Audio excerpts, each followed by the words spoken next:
อยู่คนเดียวระวังแนวคิดอยู่ห่วมมิตรระวังวาจาเนาะเป็นคำคมหนึ่งที่ว่าเพิ่นได้กล่าวมาเนาะทุกท่านก็คือสิได้ยินคำคมนี้เนาะสำหรับดามื้อนี้สิมาเว้าเรื่องเล่าการอยู่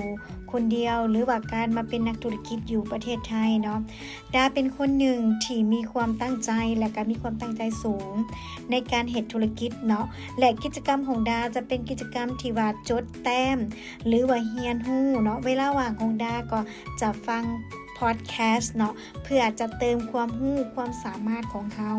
เนาะอันใดที่เฮาบ่ได้เฮาสามารถเรียนรู้และยุคนี้เป็นยุคที่เรียนรู้ง่ายที่สุดเนาะนั่นก็คือเรียนรู้จากผู้ที่ประสบผลสำเร็จ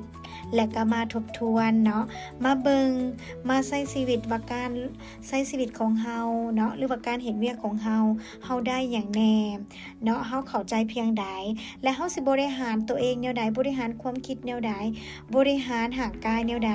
เนาะดาเป็นคนหนึ่งที่ว่าทุกอริยบทดาจะเป็นคนค่อนข้างว่าใส่ใจเนาะบ่ว่าจากการใช้ชีวิตบ่ว่าจากการเว้าบ่ว่าจากการประสานสัมพันธ์ในเวียกงานต่างๆเนาะดาค่อนข้างใจเรียนรู้เพราะหยังเพราะว่าเฮาบ่ฮู้ว่าโลกข้างหน้ามันสิเป็นแนวใดแต่บทเรียนของเฮาความรู้ของเฮาความสามารถของเฮามันต้องแน่นและมันต้องครบเนาะดาเป็นผู้ประกอบการคนหนึ่งที่บ่ย่อท้อเนาะและก็มีความตั้งใจสูงในการเฮ็ดธุรกิจของดาเนาะดาเป็นเจ้าของแบรนด์ดาลอนเนาะก็ด้านสุขภาพเนาะดาก็จะเป็นคนหนึ่งอีกที่ว่ามักฮักในการ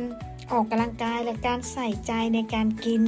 เนาะวิถีชีวิตของดาที่ว่าทุกอริยบทที่ว่าใส่ใจทุกขั้นตอนถ้าฟังคลิปนี้แล้วถ้าท่านอยากเป็นคนนั้นที่มีความรู้ความสามารถเนาะขอให้ท่านลุกขึ้นมาและเสื่อใจว่าท่านสามารถเฮ็ดได้ท่านเป็นคนเก่งขอเพียงแต่ท่านตั้งใจนะทีนี้ต้องตั้งใจ